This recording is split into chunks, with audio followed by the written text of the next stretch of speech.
قرآن کو راضی کرنا ہوگا۔ حدیث بخاری شریف میں آئی ہے، اللہ کے حبیب صلی اللہ علیہ وسلم نے ارشاد فرمایا، میں اگلی بات صرف یہ آپ کو حدیث کے حوالے سے سنانا چاہتا ہوں کہ جس کے حق میں قرآن اڑ گیا، قرآن خلاف ہو گیا، اس کو آمنہ کے لال کی شفاعت نصیب نہیں ہوگی۔ میں یہ بات بخاری شریف کی حدیث سے آپ کو سنا رہا ہوں۔ اللہ کے حبیب صلی اللہ علیہ وسلم نے ارشاد فرمایا، میدان قیامت ہوگا، اور آپ کو پتہ ہے کہ میدان قیامت کتنا مشکل ترین وہ دن ہے، وہ کتنا مشکل مقام ہے۔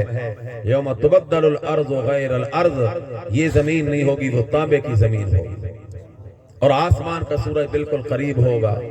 ہر بندہ نفسی نفسی کے عالم میں ہوگا، اور انبیاء رسول کہہ رہے ہوں گے، بخاری کی روایت ہے، اللہم سلم اللہم سلم اللہم سلم، اللہ آج مجھے بچا لے۔ نبی کہہ رہے ہوں گے، فرشتے کہہ رہے ہوں گے، اللہم سلم، اللہ مجھے بچا لے۔ اس دن ہر بندہ اپنے اعمال کے پسینے میں کھڑا ہوگا، جس کے نیک اعمال زیادہ اس کو پسینہ کم، اور جس کے نیک اعمال کم، گناہ زیادہ، پسینہ اس کا زیادہ۔ میرا پسینہ آپ کے پسینے میں شامل نہیں ہوگا، آپ کا پسینہ میرے پسینے میں شامل نہیں ہوگا، ہر بندہ اپنے اعمال کے پسینے میں کھڑا ہوگا۔ کچھ لوگ اپنے پاؤں کے اندر، پاؤں تک پسینہ ہوگا، بعضوں کو کمر تک پسینہ ہوگا، بعضوں کو سینے تک پسینہ ہوگا، بعض گردن تک، اور بعض کانوں کی لو تک، الہ شہمت اذنی، اللہ کے حبیب نے فرمایا کانوں کی لو تک پسینہ۔ عجیب اتفاق ہوگا، ایک بندہ کھڑا ہے گناہگار ہے، کانوں کی لو تک پسینے میں ڈوبا ہوا، ساتھ ایک نیک بندہ کھڑا ہے، اس کے پاؤں تک پسینہ، اس کا پسینہ اس کے پسینے میں شامل نہیں ہوگا۔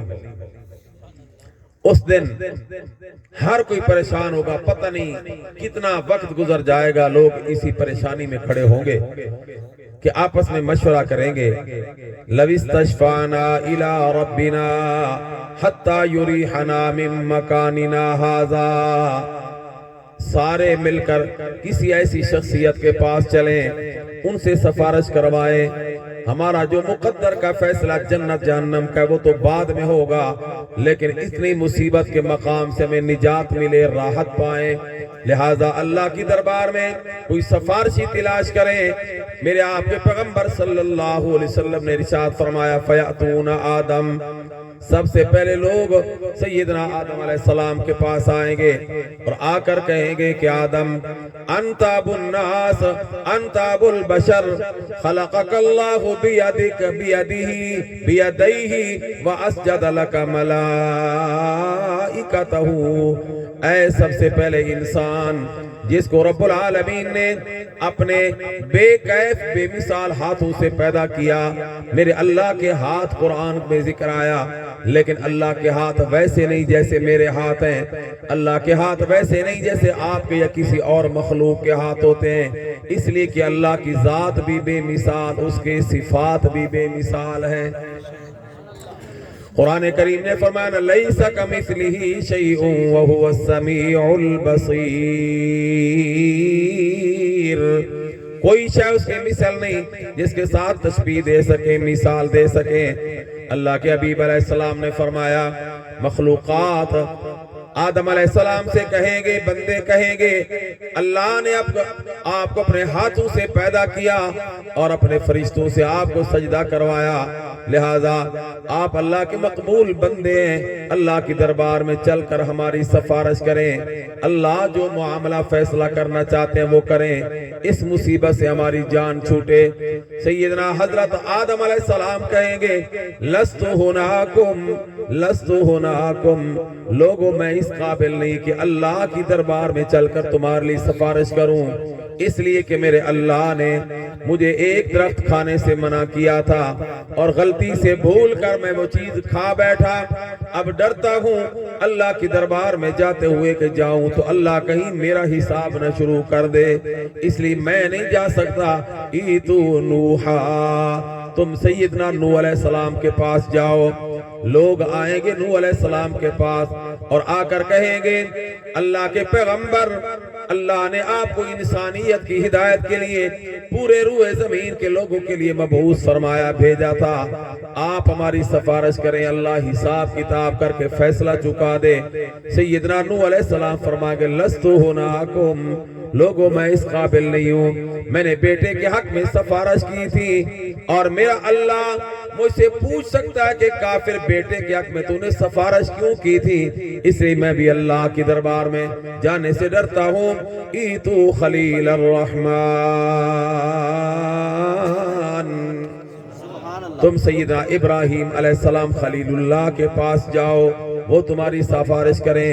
لوگ سیدنا ابراہیم علیہ السلام کے پاس آئیں گے اور وہ بھی کہیں گے لستو ہناکم، میں بھی اس قابل نہیں کہ اللہ کی دربار میں تمہاری سفارش کروں۔ ایتو موسیٰ، تم اس موسیٰ علیہ السلام کے پاس جاؤ، کیونکہ وہ اللہ کا وہ پیغمبر ہے جس نے اللہ سے براہ راست کلام کیا ہے۔ جب موسیٰ علیہ السلام کے پاس آئیں گے وہ کہیں گے میں بھی لستو ہناکم، اس قابل نہیں کہ سفارش کروں۔ ایتو عیسیٰ، تم عیسیٰ علیہ السلام کے پاس جاؤ، عیسیٰ علیہ السلام کے پاس آئیں گے وہ کہیں گے میں بھی ڈرتا ہوں، اللہ کی دربار میں میں نہیں جا سکتا۔ ایتو محمدہ، ایتو محمدہ، تو محمد الرسول اللہ کے پاس جاؤ۔ اللہ کا وہ بندہ، اللہ کا وہ رسول ایسا ہے جس کے ذمہ کوئی خطا نہیں، اللہ نے اگلے پچھلے سارے معاف کر دیے۔ آج سفارش اللہ کی دربار میں کوئی کر سکتا ہے تو وہ محمد الرسول اللہ ہی کر سکتا ہے۔ اچھا یاد رکھنا، پھر آپ صلی اللہ علیہ وسلم جو سفارش کریں گے نا، وہ صرف اس امت کی سفارش نہیں ہوگی بلکہ سارے انسانوں کی سفارش ہوگی، کیونکہ نوح علیہ السلام کی اولاد ہے ساری، وہ سارے آدم علیہ السلام کے پاس گئے، نوح علیہ السلام کے پاس ہوتے ہوتے وہ صرف اس نبی کی امت نہیں ہے بلکہ سارے نبیوں کی امتیں ہیں۔ اور آپ صلی اللہ علیہ وسلم کے پاس جب آئیں گے تو آپ فرمائیں گے کہ واقعی تم اس عظیم ہستی کے پاس آئے ہو جو آج اللہ کی دربار میں سفارش کرے گا، اور سفارش بھی قبول سفارش ہوگی۔ اسی کو کسی نے کہا نا، کہتا ہے وہ خیر البشر، وہ خیر البشر فخر اولاد آدم، وہ خیر البشر، خیر البشر کا معنی سارے انسانوں سے بہتر، اور وہ کون ہے؟ آمنہ کے لال صلی اللہ علیہ وسلم کی ذات ہے۔ وہ خیر البشر، وہ فخر اولاد آدم، سارے جتنے بھی انسان ہیں سب آدم علیہ السلام کی اولاد ہے، ان سب کا فخر آمنہ کے لال حضرت محمد الرسول اللہ کی ذات ہے۔ وہ خیر البشر، وہ فخر اولاد آدم، بشیر و نذیر و شفیع دو عالم، دو عالم کا معنی دونوں جہان، اور شفیع کا معنی سفارچی۔ ہمارے نبی پاک بشیر بھی ہیں، نذیر بھی ہیں، دونوں جہانوں کے سفارچی بھی ہیں۔ وہ خیر البشر، وہ فخر اولاد آدم، بشیر و نذیر و شفیع دو عالم، وہ لطف مکمل، وہ خلق مجسم، وہ لطف مکمل، وہ خلق مجسم، بنی نو انسان کا غم خار و ہمدم، غنی و گدا کا پیارا محمد، غنی مالدار، گدا فقیر آدمی، تو کہتا ہے غنی و گدا کا پیارا محمد، خدا کا محمد ہمارا محمد صلی اللہ علیہ وسلم۔ آپ شفیع دو عالم، دونوں جہانوں کے سفارچی ہیں، سارے انسانوں کے آپ سفارچی، سارے نبیوں کی امتوں کے آپ سفارچی ہیں۔ اللہ کے حبیب صلی اللہ علیہ وسلم خود فرماتے ہیں، بخاری شریف میں حدیث موجود ہے، جب یہ بندے میرے پاس آئیں گے میں کہوں گا کہ واقعی تم آج اس ہستی کے پاس آئے جس کو اللہ نے آج شفاعت کرنے کا حق عطا فرمایا۔ اللہ کے حبیب صلی اللہ علیہ وسلم فرماتے ہیں میں اللہ کی دربار میں اللہ کو سجدے کرنے کے لیے اللہ کی دربار میں جھک جاؤں گا، اللہ کو سجدہ کرنے لگ جاؤں گا۔ اینیتیا کے روشن ضمیر دوستو، سوچنے کی بات ہے کہ جس کے لیے رب العالمین نے کائنات کو بنایا، اور جو نبی میدان قیامت میں اللہ کی دربار میں سفارش کرے اور سفارش بھی قبول ہو، سفارش کرنے سے پہلے اللہ کے حبیب اللہ کو سجدہ کرے۔ اللہ کو سجدہ کریں گے۔ معلوم ہوا کہ اللہ سے لینے کے لیے پہلے اللہ کو راضی کرنا، اللہ کو سجدہ کرنا پڑتا ہے۔ اور آج ہم اللہ سے روزانہ کتنا کچھ مانگتے ہیں، اللہ نے ہمیں کتنا کچھ دیا ہوا ہے، لیکن ہم اللہ کو کتنے سجدے کرتے ہیں۔ جس کے لیے اللہ نے کائنات کو پیدا کیا، وہ جب سفارش کرنے لگیں گے تو پہلے اللہ کو سجدہ کریں۔ اللہ ہمیں بھی سجدوں کی توفیق عطا فرمائے۔ اللہ کے حبیب صلی اللہ علیہ وسلم فرماتے ہیں میں اللہ کی دربار میں اللہ کو سجدے میں گر جاؤں گا، سجدہ کروں گا۔ کتنی دیر؟ ہم تو صرف 3 تسبیحات میں مشکل پڑھتے ہیں، سبحان ربی الاعلی، سر اٹھا لیتے ہیں، لیکن اللہ کے حبیب فرماتے ہیں فَيَدَعُنِي مَا شَاءَ اللَّهُ،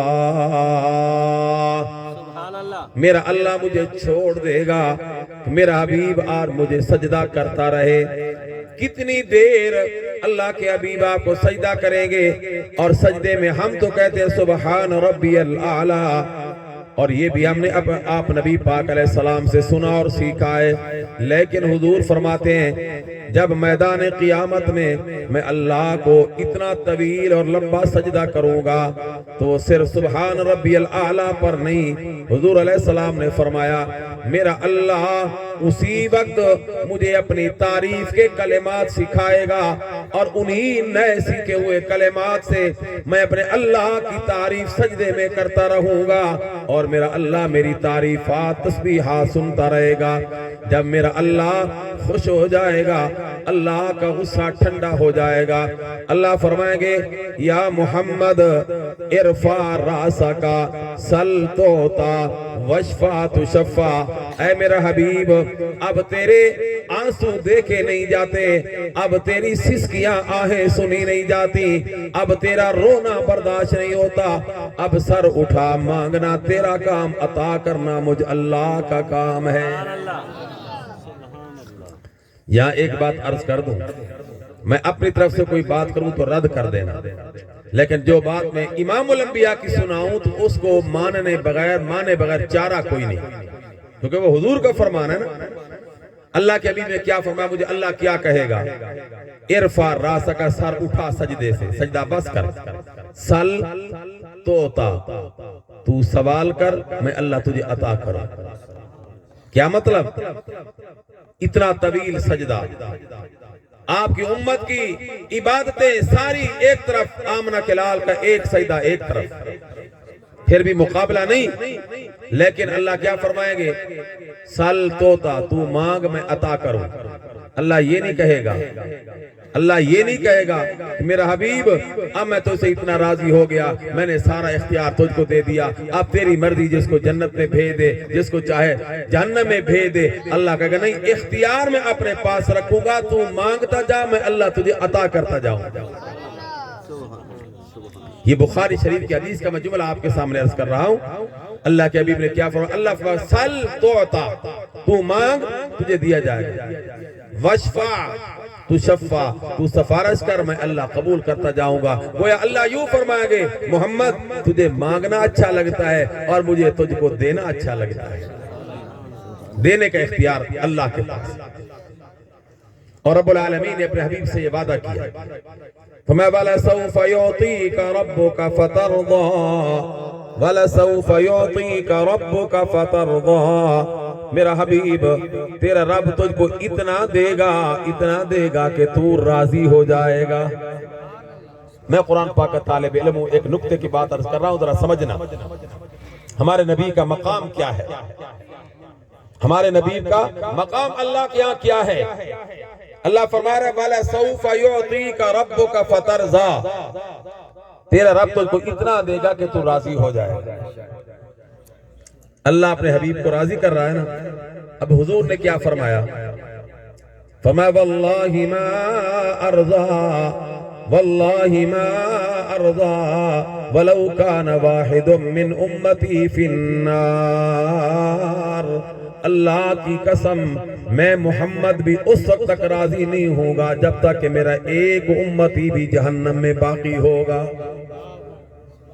ایک امتی بھی باقی ہوگا، میں راضی نہیں ہوگا۔ جب آخری امتی نکال کر جنت میں داخل کرا لوں گا میں پھر راضی ہوں۔ یہ ہمارے نبی کا مقام ہے۔ لیکن جو بات عرض کر رہا ہوں وہ ذرا دیکھیے، ادھر اللہ رب العالمین اپنے حبیب کو کیا فرماتا ہے؟ اتنا دوں گا کہ تو راضی ہو جائے گا۔ وہ اللہ اپنے حبیب کو راضی کرنا چاہتا ہے۔ پھر میں نے قرآن کریم میں دیکھا اللہ کے ایک جلیل القدر پیغمبر ہیں سیدنا حضرت موسیٰ علیہ السلام، سیدنا موسیٰ علیہ السلام۔ سورۃ طٰہٰ جو 16ویں پارے کی سورت ہے، سورۃ طٰہٰ، اور یاد رکھنا یہ وہ سورت ہے، سورۃ طٰہٰ اور سورۃ یاسین، یہ دو سورتیں ایسی ہیں جن کو رب العالمین نے آسمان زمین کو پیدا کرنے سے 1000 سال پہلے میرے اللہ نے خود ان دو سورتوں کو پڑھا ہے۔ سبحان اللہ، سبحان اللہ۔ یہ نبی علیہ السلام نے فرمایا۔ میں حدیث عرض کر دیتا ہوں، وہ حدیث پڑھتا ہوں میں، آپ سن لیں تاکہ حدیث کا نور ہمارے سینے میں آئے گا۔ فرمایا ان اللہ تعالی قرأ طٰہٰ ویاسین قبل ان یخلق السماوات والارض بألف عام، کہ اللہ رب العالمین نے آسمان و زمین کو پیدا کرنے سے 1000 سال پہلے ان دو سورتیں طٰہٰ اور یاسین کو اللہ نے خود پڑھا۔ فلما سمعت الملائکۃ القرآن، اچھا ہمیں بھی سورۃ یاسین کی ضرورت پیش آتی ہے، لیکن کب؟ جب بندہ مر رہا ہو اور روح نہ نکل رہی ہو، تکلیف ہو، تو کہتے ہیں بلاؤ حافظ صاحب کو یاسین پڑھے تاکہ اللہ آسان موت نصیب فرما دے۔ ہوتا ہے نا ایسا؟ اور یہ نبی علیہ السلام کا فرمان ہے کہ سورۃ یاسین پڑھنے سے بندے کی موت اللہ آسان فرما دیتے ہیں۔ ہم بھی پڑھتے ہیں سورۃ یاسین لیکن موت کے وقت، لیکن آمنہ کے لال نے فرمایا میرے رب نے اس کو پڑھا ہے آسمان زمین کو پیدا کرنے سے بھی 1000 سال پہلے، جس کو اللہ نے خود پڑھا ہو، کیا ہی کمال ہوگا۔ کاش کہ ہم روزانہ سورۃ یاسین کی صبح تلاوت کر لیں۔ میں الحمدللہ 2 مرتبہ روزانہ اس کی تلاوت کرتا ہوں، صبح بھی تلاوت کرتا ہوں، شام بھی کرتا ہوں، کیونکہ اللہ کے حبیب نے فرمایا ہے جو بندہ سورۃ یاسین 1 مرتبہ پڑھتا ہے اللہ اس کو 10 ختم قرآن کا ثواب عطا فرماتے ہیں۔ سبحان اللہ۔ تو اس لیے پڑھتے رہنا چاہیے۔ خواتین گھر میں پڑھیں، آپ حضرات مسجد میں پڑھیں، جہاں دل کرے پڑھیں، اس لیے کہ سورۃ یاسین کے بارے میں میرے آپ کے پیغمبر نے فرمایا ہر چیز کا دل ہوتا ہے، قرآن کا دل سورۃ یاسین ہے۔ یہ کام کرنے کے ہیں ہمارے، صرف سننے کے نہیں ہیں۔ اللہ ہمیں توفیق عطا فرمائے۔ میں عرض کر رہا تھا کہ اللہ تعالیٰ نے ان 2 سورتوں کو پڑھا، یاسین اور سورۃ طٰہٰ کو، اس کی جیسی شان ہوگی اس نے شان کے مطابق پڑھا۔ فرشتوں نے سنا تو فرشتوں نے 3 باتیں کہیں۔ اب ذرا غور فرمانا، آپ نے مدرسہ بنایا ہے، آپ کے بچے پڑھ رہے ہیں، آپ خود قرآن پڑھتے ہیں، تو کیا کوئی خامخواہ تو ایسا کام نہیں کر رہا؟ اب ذرا سنیے فرشتے کیا کہتے ہیں، قرآن سن کے اللہ کی زبانی۔ فلما سمعت الملائکۃ القرآن، جب فرشتوں نے قرآن سنا، قالت کہنے لگے طوبی لامتی ينزل هذا علیہا، وہ امت کتنی خوش قسمت امت ہے، اس امت کو تم مبارک ہو جس امت پر اللہ یہ قرآن نازل کرے گا۔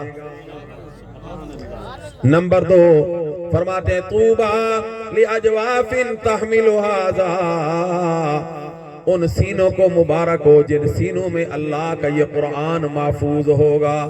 حافظ قرآن کو مبارک ہو گئی۔ اور تیسری بات فرشتے کہتے ہیں طوبی لألسنۃ تتکلم بہذا، وہ زبانیں کتنی خوش قسمت ہیں جو زبانیں اللہ کے قرآن کی قرات و تلاوت کرتی ہیں۔ کوئی مرد عورت ایسا نہ رہا جس کو فرشتوں نے قرآن کی وجہ سے مبارکباد نہ پیش کر دی ہو۔ کاش کہ ہمیں اس نعمت کی قدر ہوتی، ہم روزانہ قرآن پاک کی تلاوت بھی کرتے، زیارت بھی کرتے، اللہ میں توفیق نصیب فرمائے۔ میں عرض کر رہا تھا کہ رب العالمین نے جو 2 سورتیں پڑھی ہیں ان میں ایک سورۃ طٰہٰ ہے، اور سورۃ طٰہٰ میں زیادہ تر رب العالمین نے سیدنا موسیٰ علیہ السلام کا ذکر کیا ہے۔ آپ 16واں پارہ کھولیں اور اس میں آتا ہے هل اتاك حدیث موسیٰ اذ رأى نارا فقال لأهلهم كثوا انی آنست نارا لعلی آتیکم منها بقبس او اجد علی النار ہدی۔ کئی رکوعوں میں کئی آیات میں رب العالمین نے سیدنا موسیٰ علیہ السلام کا ذکر کیا۔ چلتے چلتے چلتے ایک بات آئی، موسیٰ علیہ السلام کی قوم سے ایک جرم ہو گیا، شرک کا گناہ ہو گیا۔ رب العالمین نے ناراضگی کا اظہار فرمایا۔ موسیٰ علیہ السلام خود بھی ناراض ہوئے کہ تم نے اللہ کے ساتھ شرک کر دیا ہے، یہ تو ناقابل برداشت گناہ، ناقابل معافی گناہ ہے، اب توبہ کرو۔ تو سیدنا موسیٰ علیہ السلام کی قوم توبہ کے لیے تیار ہو گئی۔ رب العالمین نے فرمایا چند بندے ان کے چن کر منتخب کر کے کوہ طور پر میرے پاس معافی مانگنے کے لیے ان کو لے آؤ۔ سیدنا موسیٰ علیہ السلام نے اپنی قوم کے کچھ بندے منتخب کیے، چن لیے اور ان کو لے کر کے کوہ طور پر اللہ کی دربار میں حاضر ہوئے۔ جب کوہ طور کے قریب پہنچے نا موسیٰ علیہ السلام، اللہ کا قرآن کہتا ہے قوم کو موسیٰ علیہ السلام نے پیچھے چھوڑ دیا، خود ذرا تیز تیز قدم چل کر اللہ کی دربار میں پہلے پہنچ گئے۔ رب العالمین نے سوال کیا اور وہ قیامت تک کے لیے اللہ نے اس کو قرآن بنا دیا۔ رب العالمین نے فرمایا ما اعجلک عن قومک یا موسیٰ، ما آجلک عن قومک یا موسیٰ، اے موسیٰ کیا بات ہے اپنی قوم کو پیچھے چھوڑائے، آپ کو کیا جلدی لگی ہوئی تھی، آپ پہلے آ گئے، آپ کی قوم پیچھے آ رہی ہے۔ سیدنا موسیٰ علیہ السلام کا ذرا جواب سنیے۔ اللہ کے کلیم پیغمبر اللہ کی دربار میں عرض کرتے ہیں ہم اولائی علی اثری واجلت الیک رب لترضی، اللہ میری قوم بھی پیچھے پیچھے قریب قریب آ رہی ہے، میں چند قدم آگے عجلت الیکا، چند قدم جلدی تیری دربار میں اس لیے دوڑ کر آ گیا کہ رب لترضی، تاکہ تو میرا اللہ مجھ سے راضی ہو جائے۔ سبحان اللہ سبحان اللہ۔ ہماری قسمت، ہماری قوم نظم و نعتوں کی عادی ہو گئی، قرآن سن کے مزہ ہی نہیں آتا۔ حالانکہ دلوں کے اندر ایمان کے اندر جو اضافہ ہوتا ہے وہ قرآن کی وجہ سے ہوتا ہے۔ تو اللہ کے کلیم پیغمبر قرآن نے بتایا کیا کہیں گے، میں آگے چل کے کیوں آیا کہ لے رب لترضی، میرا رب تو راضی ہو جا۔ اب ذرا موازنہ کریں، موسیٰ علیہ السلام اللہ کے بڑے پیغمبر ہیں، جا بجا قرآن میں ذکر ہے، موسیٰ علیہ السلام دوڑ کے آتے اللہ کی دربار میں تاکہ رب راضی ہو جائے۔ اور آمنہ کے لال کی جب باری آتی ہے تو اللہ فرماتا ہے میں محمد عربی کو اتنا دوں گا کہ محمد راضی ہو جائے۔ سبحان اللہ سبحان اللہ سبحان اللہ۔ ابھی آپ کو شاید بات سمجھ نہیں آئی، موسیٰ علیہ السلام رب کو راضی کرنے کی فکر میں ہیں اور میرا رب آمنہ کے لال کو راضی کرنے لگے ہوئے ہیں۔ یہ آمنہ کے لال کا مقام ہے۔ اب میں حدیث مکمل کروں۔ اللہ کے حبیب صلی اللہ علیہ وسلم فرماتے ہیں میں جب سجدہ کروں گا میرا اللہ فرمائے گا میرا محبوب ارفع راسکا سل توتا وشفا تشفا، سر اٹھا مانگ عطا کیا جائے گا، سفارش کر تیری سفارش قبول کی جائے گی، رد نہیں کی جائے گی۔ اللہ کے حبیب فرماتے ہیں میں سفارش کروں گا فیحد لی حدن، اللہ میرے لیے ایک حد مقرر کر دے گا، اتنے بندے لے جا اور اتنوں کو جنت میں داخل کر دے۔ اللہ کے حبیب فرماتے ہیں فَأُدْخِلُهُمُ الْجَنَّةِ، میں اتنے بندے جہنم سے نکال کر جنت میں داخل کر کے واپس آؤں گا اور پھر اللہ کی دربار میں آ کر دوبارہ سجدہ کر دوں گا۔ سجدہ میرے اللہ کو پسند ہے نا، جس کو آج ہم نے چھوڑ دیا۔ حدیث پاک میں آیا ہے اللہ کے حبیب صلی اللہ علیہ وسلم ایک دفعہ وضو کے لیے جانے لگے، وضو سے پہلے اپنی بندہ تبھی حاجت پوری کرتا ہے۔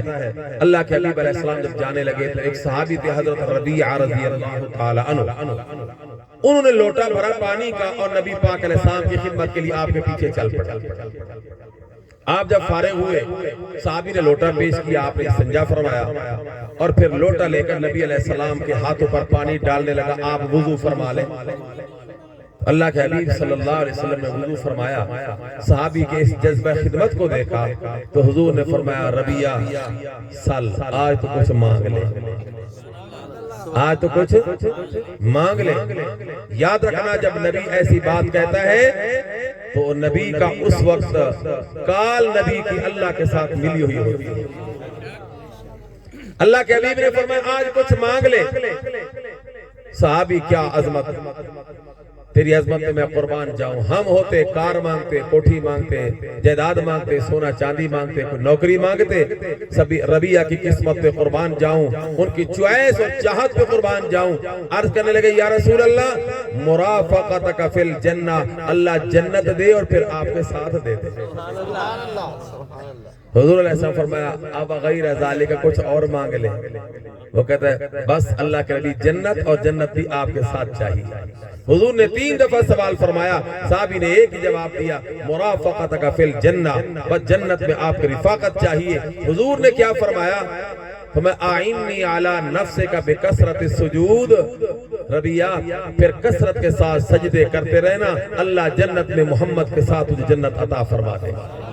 سجدہ تو اتنی بڑی چیز ہے جس کو آج ہم نے چھوڑ دیا۔ اللہ اکبر کبیرہ۔ اللہ کے محبوب فرماتے میں دوبارہ سجدہ کروں گا، فیدعونی ما شاء اللہ، میرا اللہ چھوڑ دے گا محمد مجھے سجدہ کرتے رہے، میں اللہ کی تعریفیں کرتا رہوں گا سجدے میں۔ اللہ جب خوش ہو جائیں گے پھر فرمائیں گے یا محمد ارفع راسک سل تعطا واشفع تشفع، اب مانگنا تیرا کام، عطا کرنا میرا کام، سفارش کر قبول کرنا میرا کام۔ اللہ کے علی فرماتے میں پھر سفارش کروں گا، فیحد لی حدا، اللہ پھر ایک حد مقرر کر دے گا، اتنے بندوں کو لے جاؤ جنت میں داخل کراؤ۔ حضور فرماتے ہیں میں کرا کے ثم اعود، پھر واپس آؤں گا، پھر اللہ کی دربار میں دوبارہ سجدہ کر دوں گا۔ سجدوں سے کام چلے گا۔ اللہ ہمیں توفیق عطا فرمائے۔ رمضان شریف کا مہینہ آ رہا ہے، ہم نے اگر اس میں سجدے کر کے رمضان کو بھی راضی کر لیا، اللہ کو بھی راضی کر لیا، انشاءاللہ محمد عربی کی شفاعت بھی نصیب ہو جائے۔ حضور فرماتے ہیں 3 یا 4 دفعہ، شک کے ساتھ آیا بخاری شریف میں کہ 3 دفعہ یا 4 دفعہ میں ایسے کروں گا، اللہ حد مقرر کرے گا، میں ان بندوں کو داخل کرا کے واپس آؤں گا۔ اب میں آیا اصل بات پر جو میں نے عرض کرنی آپ کو سمجھانی ہے۔ اللہ کے نبی فرماتے ہیں اب جہنم میں کوئی باقی نہیں رہے گا، میں سب کو نکلوا کے جنت میں داخل کرا چکا ہوں گا، الا من حبسہ القرآن، میں بخاری شریف کی حدیث عرض کر رہا ہوں۔ اللہ کے حبیب نے فرمایا اب جہنم میں صرف وہ بچے گا جس کو جہنم میں قرآن نے روک رکھا ہو، باقی سب کو میں نے نکال دیا اور جنت میں داخل کرا دیا، صرف وہ بچ گیا جس کے مقابلے میں اللہ کا قرآن ہے، وواجب علیہ الخلود، اور قرآن کی وجہ سے اس کے اوپر جہنم واجب ہو چکی ہے۔ اب جہنم میں وہ باقی رہے گا، میں محمد بھی اس کو نکال کے جنت میں داخل نہ کرا سکوں گا جس کے خلاف قرآن ہو چکا ہوگا۔ تو اب سمجھ آیا آپ کو؟ میں نے اللہ کے فرمان سے ساری بات عرض کی ہے کہ جس پر قرآن ناراض ہوگا آمنہ کے لال کی شفاعت بھی اس کو فائدہ نہیں دے گی۔ اب اگر ہم چاہتے ہیں کہ قرآن بھی ہم سے راضی ہو جائے، آمنہ کے لال بھی ہم سے راضی ہو جائے، تو قرآن کے اس مدرسے کا آپ ممبر بنیں، خود قرآن پاک روزانہ پڑھیں اور اپنے بچوں کو قرآن پاک پڑھائیں۔ آمنہ کے لال کی شفاعت، اس کے لیے بھی ایک عمل تو آگیا کثرت سے سجدے کرنا، اور نمبر 2 ایک عمل میں اور آپ کی خدمت میں عرض کر دیتا، بڑا آسان، ہر پڑھا لکھا ان پڑھ بندہ کر سکتا ہے، مرد بھی عورت بھی، میری مائیں بہنیں بھی، بات کو غور سے سنیں، جہاں تک آواز جا رہی ہے وہ بھی اس بات کو پلے باندھیں۔ اللہ کے حبیب نے بڑا آسان عمل بتایا اپنی شفاعت لینے کے لیے، فرمایا جو بندہ مؤذن کی اذان کی آواز سنتے ہیں مؤذن اذان کہتا ہے، فَمَا قُولُوا مِثْلَ مَا يَقُولُ الْمُؤَذِّنُ، جیسے مؤذن کہے تم بھی ویسے کلمات کہو، وہ کہے اللہ اکبر اللہ اکبر تم بھی ایسے ہی کہو، اشہدو ان لا الہ الا اللہ تم بھی ویسے کہو، حی علی الصلاۃ حی علی الفلاح لا حول ولا قوت الا باللہ، اذان آخر تک جیسے مؤذن کہے تم ویسے کہو، اذان جب مکمل ہو جائے تو اللہ کے حبیب نے فرمایا پھر میرے اوپر درود شریف پڑھو۔ اذان کے بعد حضور نے فرمایا میرے اوپر درود شریف، میں ہر بات حدیث سے دکھانے کا ذمہ دار ہوں، جب کوئی چاہے میں انشاءاللہ حدیث دکھاؤں گا، اللہ کے نبی کا فرمان دکھاؤں گا۔ حضور نے فرمایا پھر اذان کے بعد بندہ میرے اوپر درود شریف پڑھے اور پھر اللہ سے میرے لیے سوال کرے کہ اللہ ہمارے نبی کو وسیلہ عطا فرمانا۔ وسیلہ کیا ہے؟ قیامت کے دن حضور کو مقام محمود عطا فرمانا، جہاں حضور کھڑے ہو کر امت اور گناہگاروں کے لیے سفارش کریں۔ وہ کیا ہے؟ بڑی آسان دعا ہے، اذان کے بعد پڑھی جاتی ہے، اگر آپ کو معلوم ہے تو ٹھیک، نہیں تو یاد کریں۔ اللہم رب هذه الدعوة التامة والصلاة القائمة آت محمدا الوسيلة والفضيلة وابعثه مقاما محمودا الذي وعدته وارزقنا شفاعته يوم القيامة إنك لا تخلف الميعاد۔ اللہ کے حبیب فرماتے ہیں جس نے مؤذن کے اذان کے کلمات کا جواب دیا، پھر میرے اوپر درود شریف پڑھ کے یہ دعا اللہ سے مانگ لی، وجبت لہ شفاعتی، اس بندے کے لیے قیامت کے دن سفارش کرنا مجھ محمد الرسول اللہ پہ واجب ہو گیا۔ اب نبی کی شفاعت لینا کتنا آسان عمل، میں نے عرض کر دیا نبی کا فرمایا ہوا۔ اب بھی اگر کوئی اس پر عمل نہ کرے اور نبی کی شفاعت سے محروم رہے تو سوا ہدایت کی دعا کے کیا کر سکتے ہیں؟ اتنا آسان میں نے عمل بتایا ہر بندہ، لیکن ہوتا کیا ہے؟ مؤذن کی اذان کا جواب کیا دیں؟ ہم تو اپنے موبائل کے اندر جو گانے بج رہے تھے وہ بھی نہیں بند کر سکتے۔ اذان کی آواز کا اس کا ہم جواب کیا دیں گے؟ درود شریف کیا پڑھیں گے؟ پھر اللہ کے لیے، اللہ سے حضور کے لیے ہم یہ دعا کیسے کریں گے؟ کاش کہ امت کو قیامت کے ہولناک منظر کا احساس ہوتا، نبی کی شفاعت کی محتاجی سمجھ اس کو آتی، تو امید ہے کہ بندہ پھر ایسا نہ کرتا جیسا کر رہا ہے۔ ادھر اذان کی آواز، ادھر گانے بجانے کی آواز آ رہی ہوتی ہے، لوگ گانے بجانے کی آواز بند کرنا تو دور کی بات ہے، آہستہ بھی نہیں کرتے۔ ادھر قرآن پڑھا جا رہا ہے، ادھر گانے بجانے کی میٹنگ چل رہی ہے، محفل چل رہی ہے۔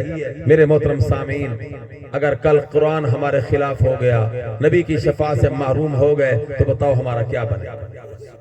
اور قرآن کریم میں اللہ نے فرمایا وقال الرسول، رسول کہے گا، کون رسول؟ آمنہ کے لال، یا ربی، اے میرا رب، ان قومی اتخذوا هذا القرآن مہجورا، اللہ میری اس قوم نے قرآن کو چھوڑ دیا تھا۔